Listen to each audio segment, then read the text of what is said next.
राम से पकड़ो मन जीत तीन बैराग कहावे, इसी शुद्ध मन राख प्रेम सुसायब गावे। शुद्ध बुद्धि रख के प्रेम से परमात्मा को अगर गाने का मतलब है उसका नाम लेना, उसका सुमिरन करना। से हंसा सुख राम कहे, भोजल दासी जीत। दोय ज्ञान दोय मत है, चार पंथ तेतीक। इस प्रकार से माया के ब्रह्म के ज्ञान को समझ के सत्य क्या है इसका निर्णय करके उस रास्ते से यानी प्रेम से ही चलना पड़ेगा, प्रेम से ही सुमिरन करना पड़ेगा। जो कोई करता है वो इस भवसागर से जीते जी पार होता है।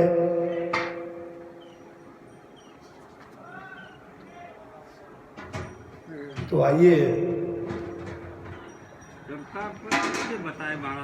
करता पर सृष्टि करता पार ब्रह्म परमात्मा यही करता है, ये कोई करता है, यही करता है। ये जो काल है वो, ये काल ने जो काल, हाँ ये कोई से पद बोलता है। तीन पद है, तीन पद इसलिए है, स्वयं परमात्मा काल नहीं है। महाराज ने कहा है कि काल तुम्हारो पोतरो किस विद मारू आए। काल के सवाल में महाराज ने क्या है कि हे परमात्मा, आप मुझे ये काल से जीतने का भेद लेके मनुष्य को काल से छुड़ाने के लिए मृत्यु लोक में भेज रहे हो, तो मैं काल को कैसे मारूं? क्यों, काल भी तो तुम्हारा ही है, काल ही तो तुमसे ही पैदा हुआ है। काल तुम्हारो पोतरो, यानी काल ही तुम्हारा है, तो मैं कैसे तुम्हारे ही बेटे से मुख में से इस जीव को कैसे छुड़ाऊं? तो परमात्मा ने कहा कि उसकी तुम चिंता मत करो, क्योंकि जैसे काल मेरे बेटे हैं वैसे ये मृत्यु लोक में काल के डर से रोने वाले भी मेरे ही बेटे हैं। मेरे बेटे रो रहे हैं तो तुम काल रूपी मेरे बच्चे की परवाह मत करो। और ऐसे यमराज जो जालिम है उनकी त्रास से जो मुझे पुकार रहे हैं, ऐसे हंस हंस को तुम उस देश में लेके आओ। बांधा वो कोई वेद बतावे, बांधा वो कोई वेद बतावे। आंचर बिना बिंद बिन उलटर, आंचर बिना बिंद बिन उलटर, गिगन कौन बिद जावे। बांधा ओ कोई वेद बतावे,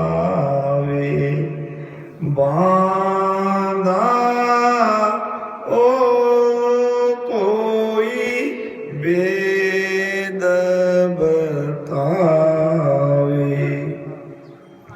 बांधा है मन, बांधा कहे सो मन जानो। महाराज ने वाणी में कहा है बांधा कौन है? मन है। बंदा कौन है? बंदा जीव है, बंदा जीव है, बांधा मन है। मन को उपदेश कर रहे हैं। हमारे सेठ साहब ने बांधा को हरजी वाटी कहा है। जो भी हो, क्योंकि गुरु महाराज के समकक्ष बाबा रामदेव हुए हैं। और बाबा रामदेव का एक शिष्य था जिसका नाम था हरजी भाटी, जिसके पास वो किंगरी बाजा रहता था। वो ऐसा राजस्थान में रहता है किंगरी बाजा, जो भी हो, मगर ये बांदा के हरजस में बहुत ही ऊंचा ज्ञान महाराज ने दिया है।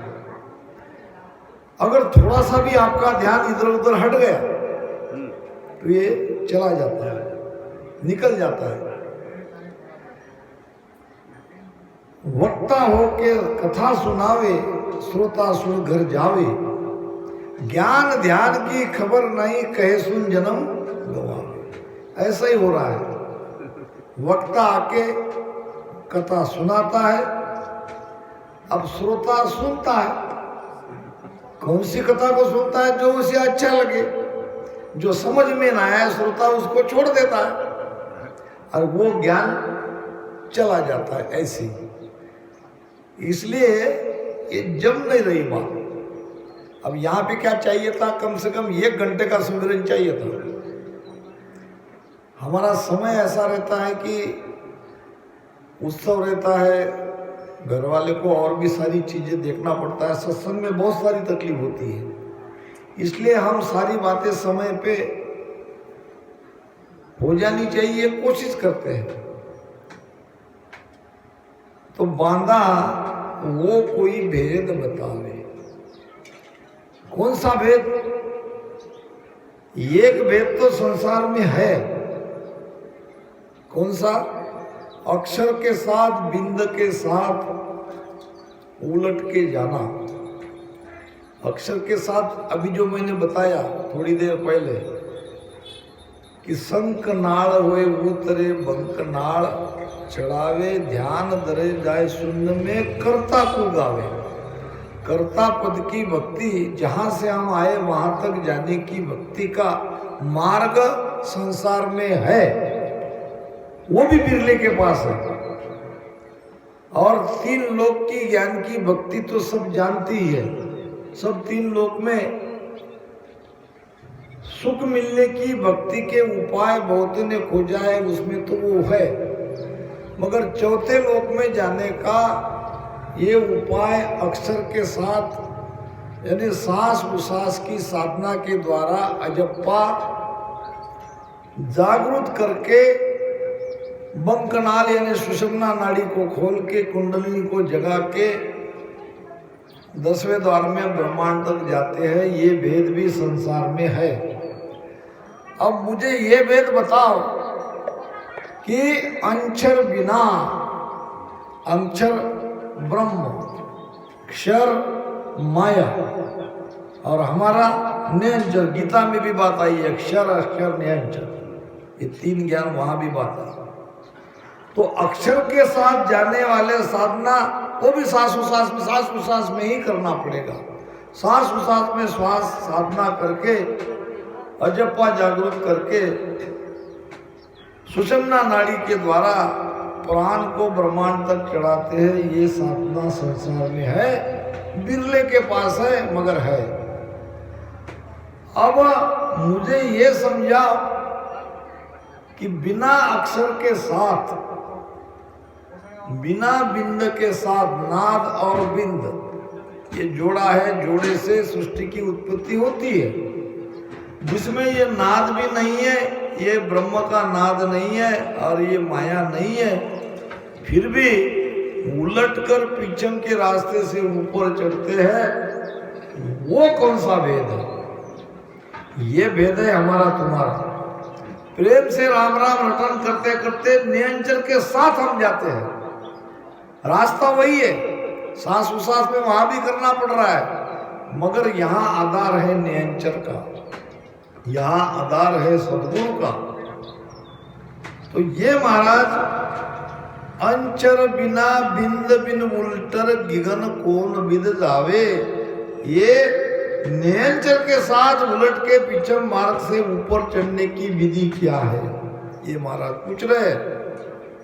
एक नाद बिंद सो भेड़ा कहिए, एक नाद बिंद भेड़ा कहिए एक नाद सो जुआ एक न्यांचर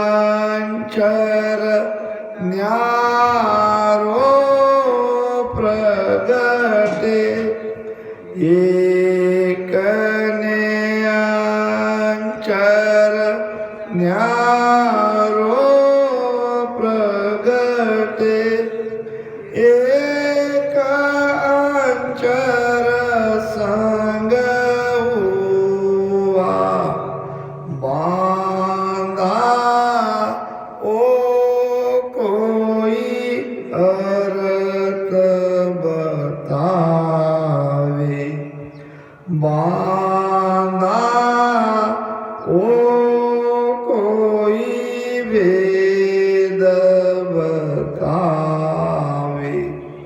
अब यहाँ इस अर्जस में ब्रह्म ज्ञान के जो दो भेद है, ये दो भेद का निर्णय गुरु महाराज यहाँ कर रहे हैं। एक सीधा संकनाल का रास्ता, एक उलटकर बंकनाल का रास्ता। श्वासा को ब्रह्मांड में चढ़ा लेना या नौ द्वार को बंद करके अनंत की ध्वनि को सुनना, ये भी ब्रह्म ज्ञान है। मगर इस भेद में नाद और बिंद दोनों साथ रहते हैं। नाद क्या? ध्वनि। बिंद क्या? ध्वनि यानी ब्रह्म। बिंद है माया, माया या वीर्य। यहाँ भ्रुकुटी में वीर्य का स्थान है।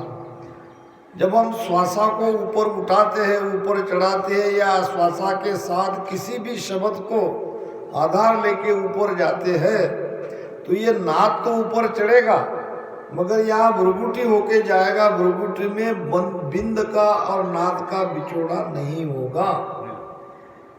एक नाद बिंद सो भेड़ा कहिए। ये साधना में, ये विधि में नाद बिंद दोनों भेड़ा रहते हैं, दोनों अलग नहीं होते। अब एक नाद सो जुआ, जुआ नाम अलग।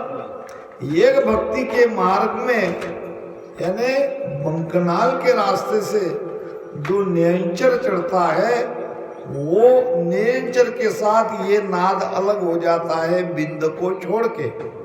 क्योंकि ये जो रास्ता है ये भ्रुकुटी होके, त्रिकुटी होके जाता है। ये जो सीधा रास्ता है ये भ्रुकुटी होके जाता है। भ्रुकुटी त्रिकुटी दोनों एक ही स्थान पर है, दोनों में जाली के इतना पर्दा है।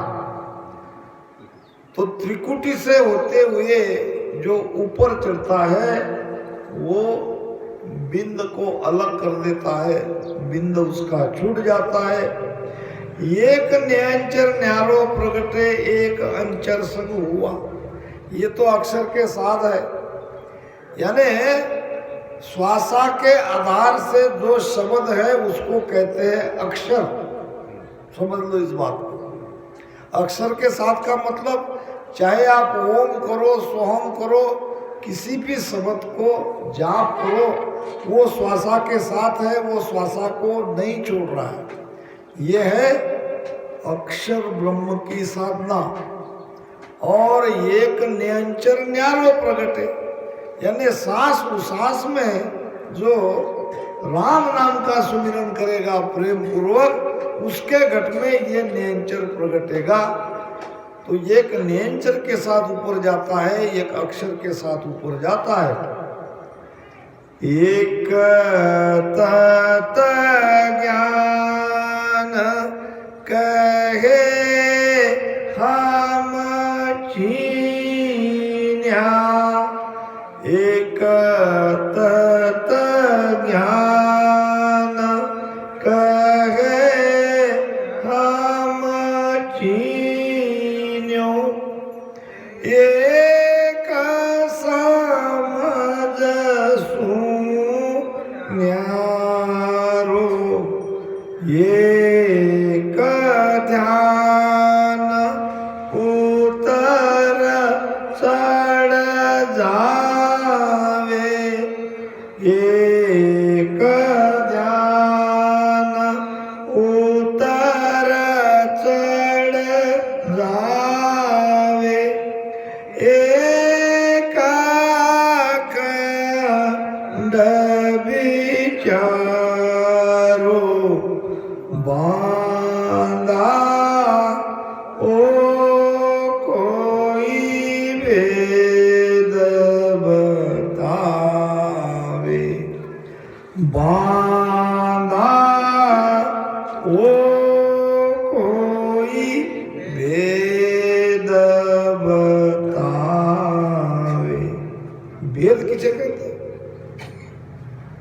भेद सहित ज्ञान घटावे, प्रेम भाव नेचो मन पावे, मोख मिलन की यही उपाय, दूजी नहीं शिष्ट में भाई। छोटे छोटे शब्द हमेशा हम सुनते हैं, मगर पूछने पर जल्दी से इसका अर्थ आता नहीं, अंदर से समझ लेते हैं। जैसे कल लिव शब्द आया, क्या है? आया था ना लिव। लिव किसको कहते हैं? लगन। बड़ी भारी पीड़ अंदर से लगी हुई है, यह है लिव। भेद क्या है? भेद है रहस्य। रहस्य परमात्मा के बारे में हम जानते हैं, परमात्मा को हम मानते भी हैं, मगर पूछने पर बता नहीं सकते, क्योंकि वो बहुत ही बड़ा रहस्य है।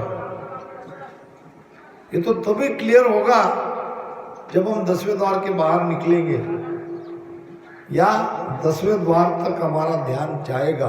ये 10वां द्वार जो है, ये शरीर से भी संबंध है, शरीर के बाहर से भी संबंध है। 10वां द्वार केवड़ी हुई, कर्म कसर वह नहीं कोई। नवा कर्म रहता है, नवा कसर रहती है। तो 10वां द्वार बाहर भी है तो भीतर भी है। वहां पहुंचने पर सारा निर्णय हो जाता है। वहां कोई राज नहीं रहता, वहां रहस्य नहीं रहता, सारी चीज वहां पे खुल जाती है। ये 10वां द्वार कहाँ मिलेगा? इसका थोड़ा बोलो। देह में कई ये नहीं, क्या कहा महाराज ने? अब वो यहाँ जो हमारी नरम जगह है, छोटा बच्चा जब सोता है तो यहाँ उसकी ये तालू की जगह है, ये हिलती है, तो वही है 10वां द्वार। अब वो अंदर से बंद है। देखो, एक चीज शरीर की रचना के बारे में आपको समझना ही पड़ेगा। हम सब काल के सुपुर्द किए गए, काल ने हमको ये शरीर में डाला। शरीर में डालते कैसा डालते हैं वो देखो। जब हम मनुष्य शरीर धारण करते हैं तो यहाँ बंकनाल का, रीढ़ की हड्डी का रास्ता बंद हो जाता है, और ये 10वां द्वार अंदर से बंद कर देते हैं। कबीर साहब कहते हैं, सुक्मणा मंदे बसे निरंजन मूंदे 10वां द्वारा।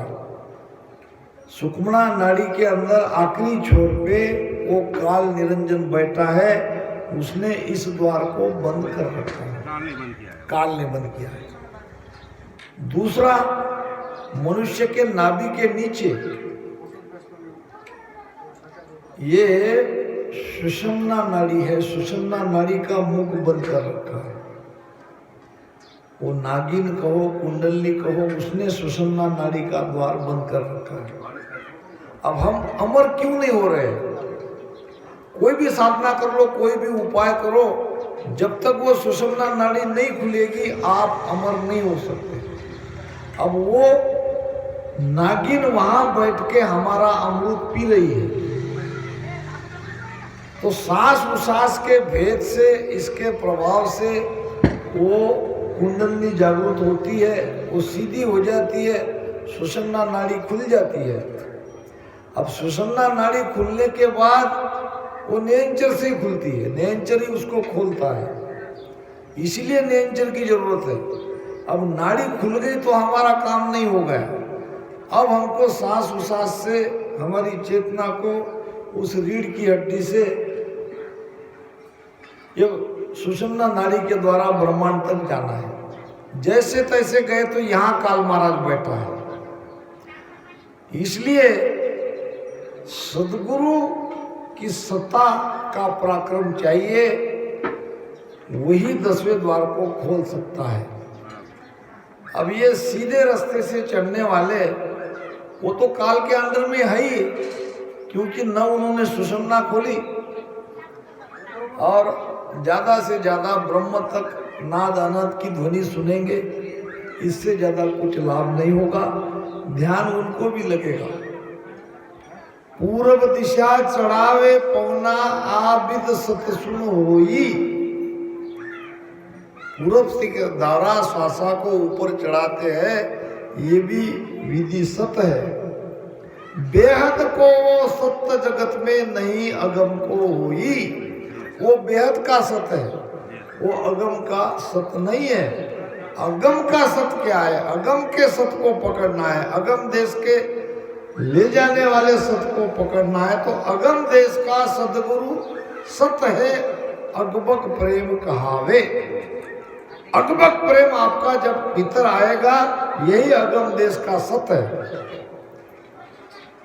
ये यहाँ पे बैठे माता जी, सुबह हम बैठे थे, कबीर साहब के भजन सुन रहे थे, ऐसे दोनों तालियां बजा रहे थे। तालियां बजाते बजाते उसके अंदर अकबक प्रेम आ गया, और वो राम राम राम राम कह के ऐसे उफलने लगी।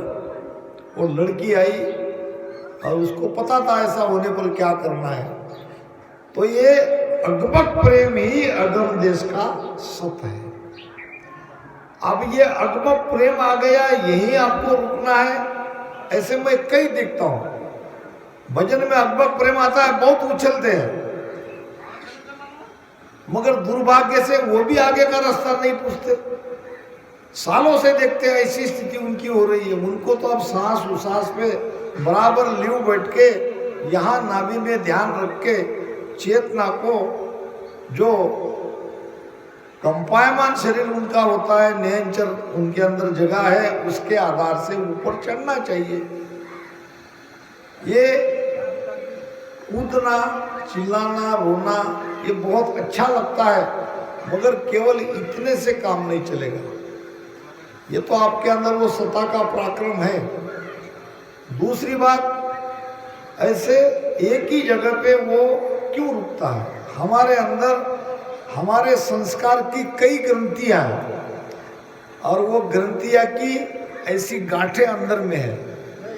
जब तक वो पूरी तरह से नहीं खुलेगी, तब तक वो ऐसे ही उछलता रहेगा, ऐसे ही करता रहेगा, ऐसे ही रोता रहेगा। तो ऐसे हंसों को चाहिए कि ये हमारी स्थिति से हम आगे कैसे निकले, हमारी प्राण शक्ति ऊपर कैसे बढ़े। तो ये विधि जरूर सत्य है, मगर इसके और आगे हमको बढ़ना है। तो अकबक की पहचान होगी तो कुछ अकबक प्रेम आ गया, अकबक प्रेम आ गया तो वो सुख बुद्ध भूल जाता है, मन डरने लगता है। के सुख राम समझ रे प्राणी, सत्य कला जा जागे, अखंड घट में वो उजियारो, नक्षक में धुन जागे। नक्श से चक तक वो ध्वनि सुनाई देती है, मैं फिर कर रहा हूँ, फिर कह रहा हूँ। ऐसा हो रहा है तो बहुत बड़ी कृपा आप पर हुई है, मगर ये फाइनल नहीं है, यहाँ आपको रुकना नहीं है। यहाँ से भी आपको ये तो सत्ता का प्रवेश आपके भीतर में हो गया। अब ये सत्ता का लाभ लेके ऊपर चढ़ो, आगे बढ़ो। दुर्भाग्य से इस पर किसी का विचार नहीं हो रहा है। बाहर की सुख बुद्ध भूल जाता हूँ। हाँ, बाहर की सुख मन धूसता है, मन डरता है। तो एक तत्व ज्ञान कहे हम चीन, यानी एक ब्रह्म का ज्ञान कहने से समझ में आता है, और हम समझ भी लेते हैं, वहां तक जाते भी हैं। यानी साधना की बात है। ऐसे ऐसे बैठो और ऐसे द्वारों को बंद करो, ऐसा जाप अजपा करो, ऐसे श्वासा को ऊपर चढ़ाओ। जैसा गुरु कहता है वैसा उनके माफिक हम करते हैं तो वो समझ में आता है, अंदर भी उसकी अनुभूति होती है। एक समझ सुन्यारा, ये जो कुदरत कला का ज्ञान है ये समझने के परे है। ये पता ही नहीं चलता किसके अंदर कब जग जाए और कब वो धूसने लगे, कब उसका मन डरने लगे, कब उसके अंदर प्रेम उमड़ने लगे। ये समझ से परे है। ऐसा निश्चित किसी की ये कह नहीं सकते कि इनके अंदर में इतने घंटे करने पर आ जाए। 3 घंटे का जी महाराज ने जरूर बताया, मगर उसमें वो चेतन होके कहा है। एक पहर में जाग कर चेतन वेतन माय, जे मंथन वो कीजिए प्रेम दसे उर्माय। ये तो 3 घंटे तक एक आसन पे बैठ के आप राम राम करते हो तो ये प्रेम प्रकट हो सकता है।